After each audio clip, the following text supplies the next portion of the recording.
It's time for us to focus on Africa, and this time we turn our attention to Senegal. There's a recent development on Senegal's diplomatic relations with the European Union. Now, the newly sworn-in president, Bassirou Diomaye Faye, has called for a reassessment of the partnership between Senegal and the EU, emphasizing a need for renewed cooperation and reform. Now, President Faye, elected on a platform of radical reform and national sovereignty, recently hosted European Council President, and that's Charles Michel, where they discussed a range of issues, including the renegotiation of key contracts, particularly in the oil, gas, and fishing sectors. Now, joining us to shed more light on these developments, we have with us BORSO, freelance journalist in Senegal. BORSO, good to have you on with us this morning. Good morning, and thank you for having me. Thank you so much for coming on. We appreciate you for doing this with us. Let's start quickly, and I'd like for you to elaborate on what is the aim of President Fayes' specific call for reforms, or should I say rethinking the relationship between the country Senegal and the European Union? I think simply put, it's for him and his team a question of transparency and more of a win-win relationship in his government, because I think one of his main campaign and one of the reasons why people voted for him was mainly because of that hope they had in seeing change in the international relations, change in the fact that it was not anymore a question of who was having more than Senegalese people, but what is now in favor of Senegal. And I think that's the reason why he's calling for a renewed relationship with the European Union. So basically, just more transparency. So that's basically the question between in the relationship now that's being developed. A question of transparency and just seeing how best it will be in favor of Senegal. Okay. So President Faye has emphasized the need to renegotiate oil, gas, and also fishing contracts with the EU. How significant exactly are these sectors? I want you to take them one by one. Oil, gas, and if you can spend a bit more time on fishing, which is agricultural sector. Well, I'll start with the fishing sector because that's the one I have worked a lot on in terms of reporting and meeting villagers all across the country. What we have and what we've had for a very long time is for the past 10 years at least is just more contracts in favor of international shipping businesses, companies, and not in favor of Senegalese fishermen. Local fishermen have a hard time having the right materials they need. They have a hard time focusing on long-term projects in terms of production and in terms of having access to the sea now. Women, recently, last week, I met these women transformers. You know how they transform the fish? They salt it and prepare it to ship it in the region, across the region. They don't have that certain type of fish anymore, and they're struggling to make a living out of it. And so those are the reasons why basically local fishermen are looking for a change in the way that licenses are distributed. They're looking forward in the change that contracts are being made instead of just having a very limited number of tons of fishing for the artisanal fishing business, having more extended to that in their favor. So that is for the fishing business. In terms of oil and gas, that is the question everyone is asking now that exploitation will begin. Production will begin this year. That's what's been said. But in the eyes of the local person in Saint-Louis, taking that part of Senegal up north, they are not seeing it in their favor for now. But they have hope that Bassirou Diomaye Faye, in this call for a renewed version of these contracts, will have a chance to have something in their favor. In the last 2 weeks, I visited a relocation camp in Saint-Louis. Most people who are fishermen are relocated with their families to another site about 8 kilometers away from their home, which is the sea, where they have access to all the lifestyle they need to run their fishing business. Now they are inland, they are away from it, and they have to go very far to go back to the sea area every single day. Instead of seeing the oil and gas opportunity, they're seeing more of a chance for the European Union to benefit from that oil and gas in their against them. That's how they view it, and that's why even with the efforts to rethink this relationship, Bassirou Diomaye Faye will have to come back at the local level and talk again, communicate more with the local populations about what the intents are in terms of oil and gas. What else did you mention? You mentioned fishing, oil and gas. Yeah, I think you've concluded. You've concluded. Gold is very important in Senegal as well. It's a big production, less than 5% most likely, but very important for exportation. That's how people view it. People view that the gold they have is not in their favor. One of the poorest areas in Senegal is where the gold mines are. And it's in Kédougou. It's extremely expensive for the locals. I was very surprised to go and realize that, I don't know, rent, for example, in Kédougou, which is the southeast of Senegal, is way higher than rent in Dakar, simply because the gold mines have taken every opportunity to rent the best areas. And for the locals, it's poverty, extreme poverty. And those are the contrasts that we have, in areas where there are opportunities for natural resources and the population. That's why even if there is a renewed relationship with the European Union, the locals will have to understand what the intents are in their favor. This reforms that the President Fayes is asking for, and also this reassessment, does it align with his manifesto on which he campaigned on? Well, it has to be in line. I think that's what people are waiting for. From the very beginning, the question for him was to see how best he could change his narrative as opposed to what existed for the past in the former governments. That is the key reason, and I mentioned it earlier, the key reason why people voted for him was to see that change really come to place. And it has to come in line, and people are waiting for him to stay on that line in terms of keeping his word, in terms of keeping his program, which is the project that they have, in terms of respecting the efforts that he will have to make with his government to bring everything back in favor with Senegal, not to reject the rest of the world, not to reject the European Union, but to make it more of a win-win relationship. Okay, then, and a more transparent one.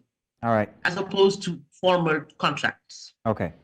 So European investors are being encouraged to participate in Senegal's development plans. But my question here is, what opportunities are open to these investors inside of these different sectors? You've elaborated plenty on agriculture, and that's fishing. I'm wondering, what about infrastructure? What opportunities are open to investors? Let's talk electricity, telecommunications. Well, that's all been in the hands of foreigners. Let's put it very straightforward, And that's, again, whatever I say today is something that I've exchanged with the most local population. And that's what I can share with you, because usually those are the voices that are off in the process of expressing, these kind of concerns. What we have is that most of the companies that you're mentioning are in great part at the hands of foreign companies. When we look at the electricity, it is local, it looks local.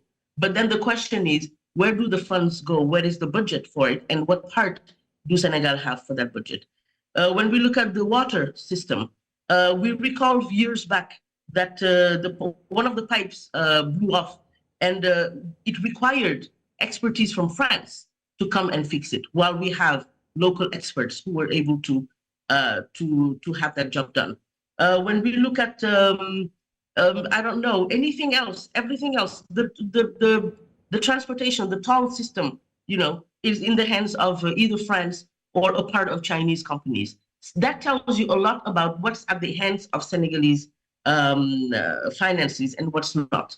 And that's what the people wanted to change. That's where the change needs to be seen in order to understand that Bassirou Diomaye Faye is respecting his willingness to bring that effort in favor of Senegalese people, or at least Senegalese economy. But Right. everything that we see so far is greatly at the hands of foreign companies. Could you provide insights into the overall sentiment in Senegal regarding these proposed reforms, right, and the future of Senegal's relationship, not just with the EU now, but also with international relations under President Fayes' leadership? I think, and it makes me smile a little bit because this question keeps coming back. It's as if, and that's what people question now from the last conversations I've had.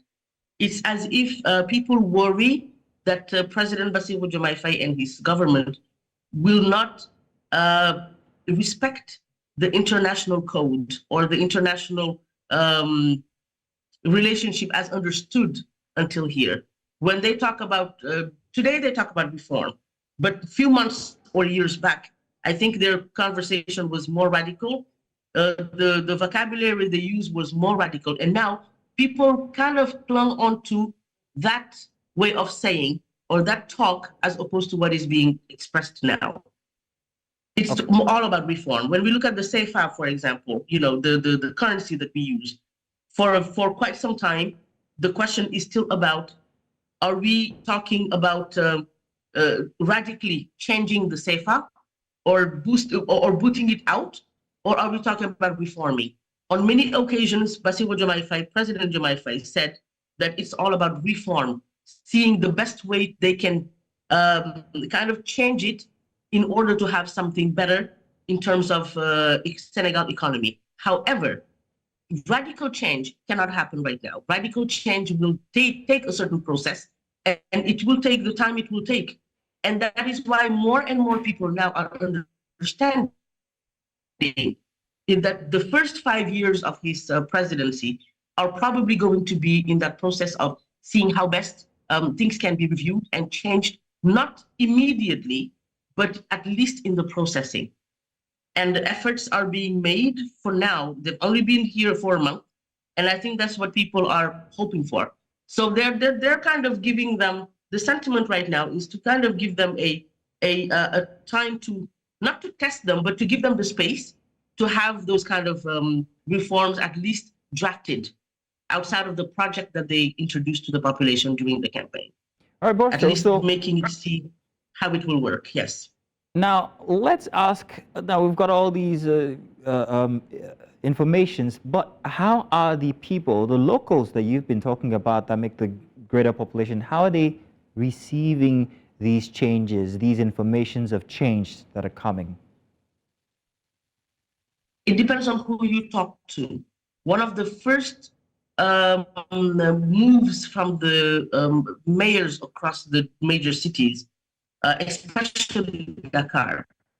And obviously people believe that if that is done, it is in immediate change, was to not relocate, but to chase away what we call marchands ambulants in French, which is the street sellers. You know those, I'm sure you have them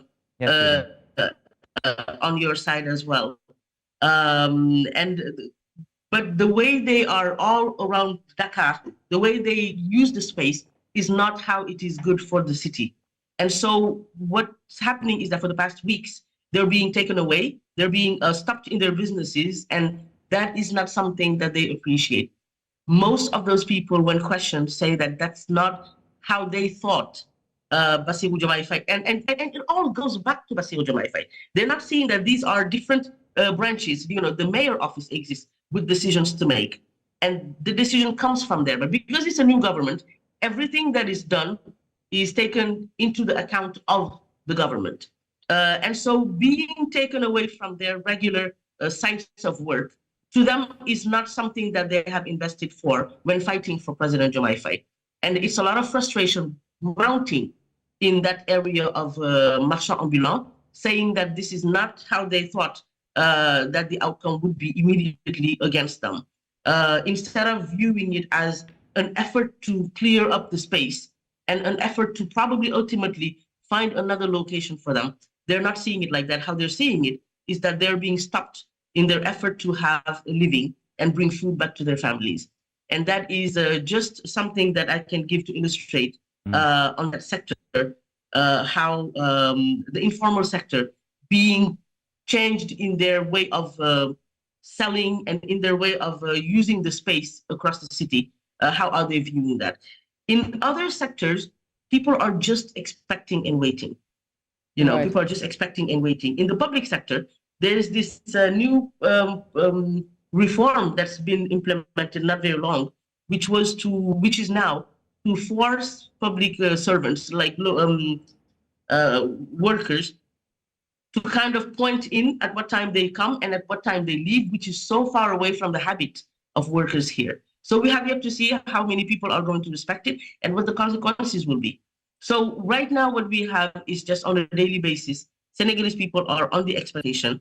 There was fake news just a few weeks ago, immediately when President Diomaye Faye became president and had his government, that the price of bread was lowered because that's what people expect. Initially, what we need to understand is that people want that change to happen in their daily lives. The price of bread, the price of oil, the price of sugar, etc. But that cannot happen at a snap of a finger. That cannot happen overnight. It will take a process. How far are people willing to go? How much patience are they going to have to see that change? So to have fake news like that run around and say that the bread is reduced is just an illustration of how much they're expecting the immediate change to take place. And the question now is, how patient will they be? Because it will not happen overnight. Right. BORSO, thank you so much for coming on and just giving us a lot. It's been very insightful talking to you. We'll keep our eyes opened to continue to follow this development as it unfolds, and then to see how this reassessment would align with what the people of Senegal hope for in the future. There's a lot on the table for President Diomaye Faye, and we'll just be on the sidelines watching. But many thanks again, BORSO. Thank you, BORSO. Thank you for having me.